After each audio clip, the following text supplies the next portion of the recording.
Good morning. This week's devotion is Lover of Justice. This coming Sunday is Transfiguration of the Lord Sunday, where we remember Jesus on the mountain radiating God's glory. The psalm paired with this is Psalm 99 that extols God's holiness and glory.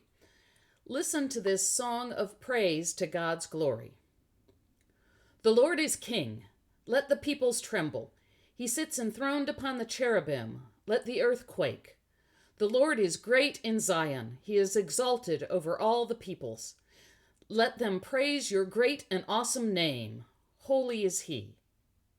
Mighty King, lover of justice, you have established equity. You have executed justice and righteousness in Jacob. Extol the Lord our God. Worship at his footstool. Holy is he. Moses and Aaron were among his priests. Samuel also was among those called on his name. They cried to the Lord, and he answered them. He spoke to them in the pillar of cloud. They kept his decrees and the statutes that he gave them.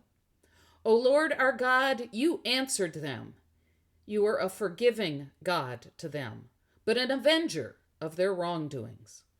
Extol the Lord our God and worship at his holy mountain, for the Lord our God is holy. We hear a lot of leaders throughout history claiming that they are on God's side and what they are doing is God's will. This psalm gives a pretty good description for us to see if those who are claiming to do God's will really are. It refers to God as a lover of justice, who establishes equity, justice, and righteousness. Often in the Bible, Israel's kings were condemned by God for not giving justice to the poor or the widows or the orphans. Justice and equality for all people is what God requires of a good leader. It also talks of God giving Moses decrees, which Jesus summed up as love God with all your heart, soul, mind, and strength, and love your neighbor as yourself. Are our leaders showing this kind of love and respect not only to God, but to the people? Another thing that is praised about God's glory is that when the people cry out, God will answer.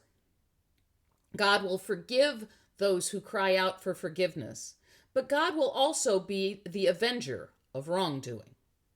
God will not sit idle while injustice is being carried out. All of these things are reasons to praise and worship our God.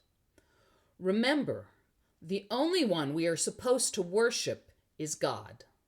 Not leaders, not governments, not even nations. Worship is reserved for God alone. Have a blessed week.